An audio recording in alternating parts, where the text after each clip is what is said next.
గురువుగారు, జ్యేష్ఠ పౌర్ణమి అంటే ఏమిటి? ఆ జ్యేష్ఠ పౌర్ణమి విశిష్టత ఏంటి? దాన్ని ఎలా చేసుకోవాలి? ప్రతి పౌర్ణమికి ఒక్కో ప్రత్యేకత ఉంటుంది. ఎందుకంటే ఏ మాసానికి సంబంధించినటువంటి నక్షత్రంతో ఆ పౌర్ణమి వస్తుంది. కిందసారి వచ్చింది మనకు మహావైశాఖి అని చెప్పి వైశాఖ పౌర్ణమికి చాలా అద్భుతమైనటువంటి వ్యవస్థ నడిచినాయి. అయితే ఇక్కడ మనకి ఎలా ఉంటుందంటే అండి, జ్యేష్ఠ పౌర్ణమి వచ్చేటప్పటికి త్రిక్రమ యోగాలు కొన్ని కొన్ని ఆపాదిస్తుంటాయి ఒక్కొక్క సమయంలో. ఇప్పుడైతే జ్యేష్ఠ నక్షత్రంలో జన్మించిన వారు, ఇంటికి జ్యేష్ఠ కుమారుడు ఎవరైతే ఉంటారో వారు అనువంశికంగా ఒక్కొక్కరే జన్మకు వస్తూ ఉంటారు. తాతగారికి ఒకడే కొడుకు, ఆయనకి ఒకడే కొడుకు, ఇలా ఒకడే కొడుకుగా వస్తుంటారు.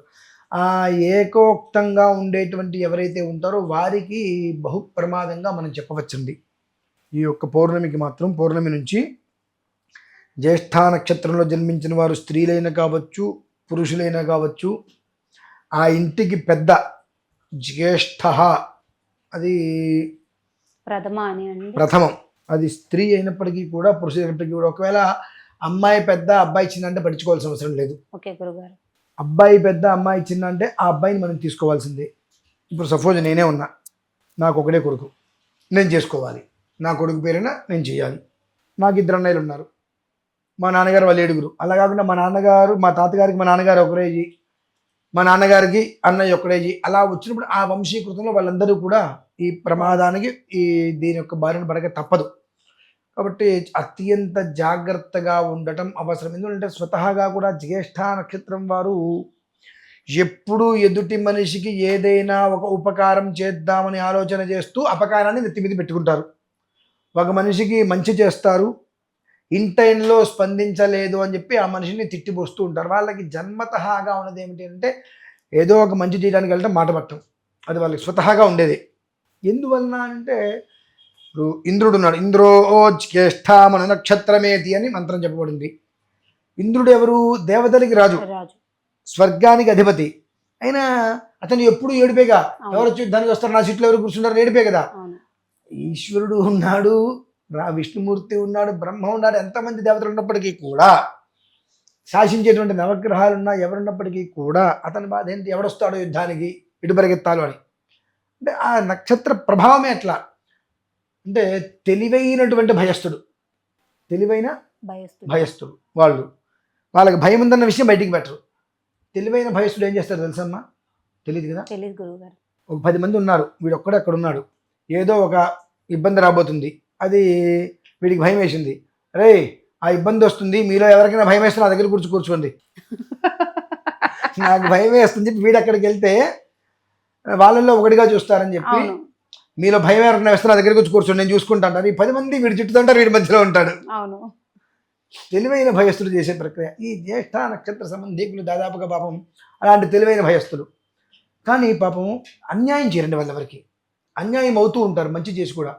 మామూలుగానే వాళ్ళు మంచి చేసి అన్యాయం అవుతూ ఉంటారు. అటువంటిది ఇప్పుడున్న వాతావరణ స్థితిలో ఈ యుగ్మం అనేటువంటిది వాళ్ళకి తీరని తలనొప్పి తీసుకొని వస్తుంది. ఎవరికైతే ఉపకారం చేస్తున్నారో వాళ్ళ నుంచే మితిమీరిన అపకారాలు ఇవన్నీ కూడా దెబ్బ గట్టిగానే తగులుతూ, ఎదురు దెబ్బలు అంటారు చూసారండి, తగులుతూ చాలా ఇబ్బంది అనేటువంటిది ఎదుర్కొనక తప్పదు. జ్యేష్ఠ నక్షత్ర జాతకులు కావచ్చు, ఇంటికి పెద్ద మనిషి, పెద్దగా జన్మించిన వారు కావచ్చు, చాలా ఇబ్బంది అనేటువంటిది మామూలుగా కూడా కాదు, కొంచెం ఇబ్బందికర వాతావరణం గట్టిగానే అనుభవించాలి. వీళ్ళు ఏం చేసుకోవాలి అని అంటే, ఎక్కడన్నా దేవాలయంలో కానీ ఎక్కడన్నా ఎవరైనా ఆరాధిస్తున్నారు, చేస్తున్నారు అన్నట్లయితే ఆ జ్యేష్ఠ నక్షత్రానికి సంబంధించినటువంటి యో దోష సమధిన తద్దోష ప్రాయశ్చిత్తం అనేటువంటిది చేసుకోవాలి. చక్కగా అమ్మవారి విగ్రహాన్ని ఫోటో ఒకటి పెట్టి సర్వతో భద్రమండలం అమ్మవారికి వేసినటువంటి ఆ మండలం అనేటువంటి కలశ స్థాపన, అమ్మవారి స్థాపన చక్రం మీద వేయించి దానికి ఆరాధన చేసి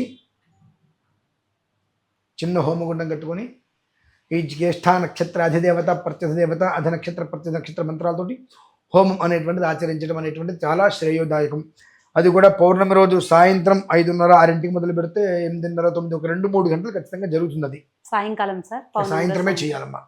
అంటే ఆ ఘడియలు అప్పుడే కదా ఉండేది. ఆ ఘడియలు ఉన్న సమయంలో ఈ పౌర్ణమి వెళ్ళిపోతుంది, ఈ నక్షత్రం దాటుతుంది, నక్షత్ర విధానంలో ఉన్న ఘడియలలో మనం మొదలుపెట్టి చేసుకుంటే దాని యొక్క ప్రభావం అనేటువంటిది గుడ్డి కన్నా మెల్ల ఉత్తమం అంటారు. అవును. ఆ రకంగా కానీ దెబ్బ తగలటం ఖాయం. ఖచ్చితం. అయితే మామూలుగా చెప్పులు వేసుకున్నప్పుడు దెబ్బ తగిలితే అది కాలికి తగిలేస్తుంది, షూ వేసుకున్నప్పుడు దెబ్బతుంది, షూ దెబ్బ తగులుతుంది కానీ లోపల శరీరానికి అయితే ఇబ్బంది పడదు. ఆ రకంగా అది రక్షణ ఇచ్చేటువంటి అవకాశం అయితే ఉంటుంది. కనుక ప్రతి ఒక్కరికి చెబుతున్నాను, జ్యేష్ఠ పౌర్ణమి అనేటువంటిది ఇప్పుడు వచ్చినటువంటిది చాలా విశేషమైన స్థితిలోనే ఉంది, ఇబ్బందికర వాతావరణంలోనే ఉంది.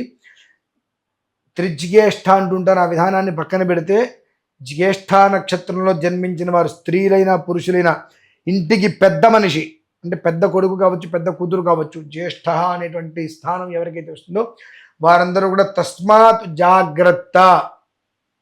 ఎందువల్లనంటే కొంతమంది అనిపిస్తుంది మన దగ్గరికి వస్తే మనం చూసుకుందాంలే, అప్పుడేదో చేద్దాంలే అంటారు. మన వరకు వస్తే మనం చూసేది ఏమీ లేదు. దెబ్బ తగిలిన తర్వాత జీవితకాలం ఆ మచ్చను మనం, ఇక్కడ మీకు ఒక మచ్చ కనిపిస్తుందండి, కనిపిస్తుందండి. వెళ్తూ నేను బండి మించి కింద పడ్డా, ఎవ్వరూ లేరు, నేను నా భార్య వెళ్తున్నాము మెహదీపట్నం వైపు. మామూలుగా అక్కడ ఏవో ఆత్మలు దయ్యాలు తిరుగుతున్నాయి, ఆ ప్లేస్లో చాలామంది వినికిడి, వెనక ముందు ఎవరు లేరు, వెళ్తూ ఏదో గోడకు గుద్దుట్టుగా కింద పడిపోయాం నేను నా భార్య. అప్పుడు ఇది తగిలింది. ఇది ఎందుకు చూపిస్తున్నాను అని అంటే అటు వెళ్ళకండి అని చెప్పారు, అయినా వెళ్ళారు, ఏం జరుగుతుందో చూద్దాం అని. మామూలుగా ఎప్పుడు కూడా నాకు ఒంటికి నా దగ్గర ఒక రక్షలు ఉంటాయండి. ఆ రోజు పూల కోసం వెళ్తున్నప్పుడు ఇవన్నీ మనకి ఎందుకు లేని చెప్పి పూలు తీసుకుంటాను. మెహదీపట్నం అదేదో మార్కెట్లో పూలు ఉంటాయంటే వెళ్తున్నా. మీరు ఇటు నుంచి వెళ్ళకండి అని అన్నారు. ఏంటంటే అక్కడ ఏవో తిరుగుతూ ఉంటాయని చెప్పి వింటూ ఉంటామండి అన్నారు. చూద్దాం ఏం తిరుగుతుందో. ఎవ్వరూ లేరు, కింద పడ్డాం. ఇక ఇప్పటికి కూడా మచ్చపోరా, మీకు ఒక్కరికే జరిగిందండి? నేను ఒక్కనే కింద పడ్డాను. భార్య కింద తనకేం కాలేదు. ఇప్పుడు కింద పడ్డప్పుడు ఈ వేలు ఇట్లా వెనక్కి వెళ్ళిపోయింది. ఇవాళకి కూడా ఈ వేలు నొప్పి 2.5 సంవత్సరాలు దాటింది. ఇవాళకి కూడా ఈ వేలు కొంచెం నాకు ఇబ్బందిగానే ఉంటుంది, ఈ మచ్చ.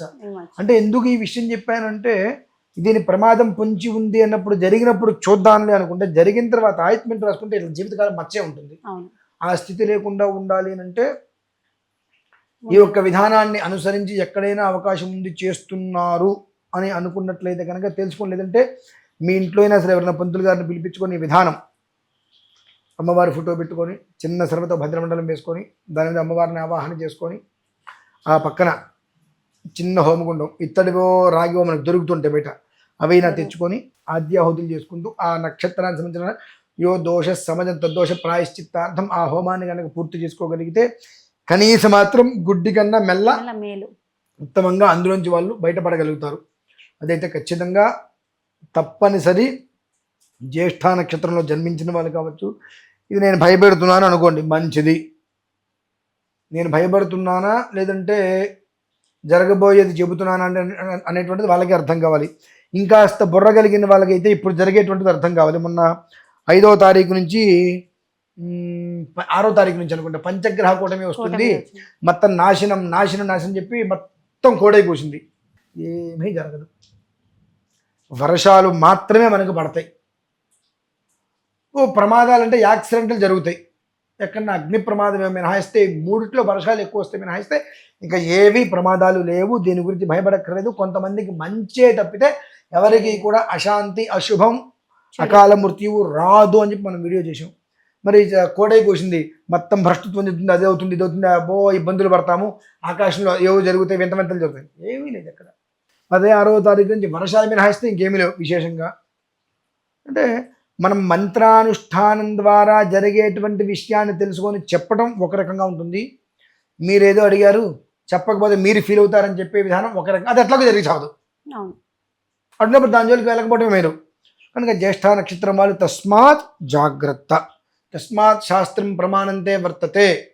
ఏదైనప్పటికీ కూడా కల్పసూత్ర విహితానుసారంగా, అంటే ఏది ఎలా చెయ్యాలి అని చెప్పినట్టుగా మనం చేస్తే జరగబోయేటువంటి అనర్థాల నుంచి మనం బయటపడచ్చు. ఏం జరిగితే చూద్దామంటే చూడటానికి ఏమీ ఉండదు. ఏదైనా జరగరాని జరిగితే శోక సముద్రం మినహాయిస్తే ఇంకా ఏమీ ఉండదు. కాబట్టి తస్మాత్ అందరూ కూడా జాగ్రత్తగా ఉండి ఆ ఒక జ్యేష్ఠ పౌర్ణమి రోజు నాడు సాయంత్రం నుంచి ఆ ఒక విధానాన్ని అనుసరించి అందరూ క్షేమంగా ఉండాలని చెప్పి కోరుకుంటూ సెలవు తీసుకుంటున్నాను. మా సందేహాలకు చక్కటి సమాధానాలు ఇచ్చినందుకు మీకు ధన్యవాదాలు తెలుపుకుంటున్నాం గురువుగారు. ఇలాంటి సందేహాలకు మీకు సమాధానాలు కావాలనుకుంటే మ్యాక్స్ టీవీని సబ్స్క్రైబ్ చేసుకోండి.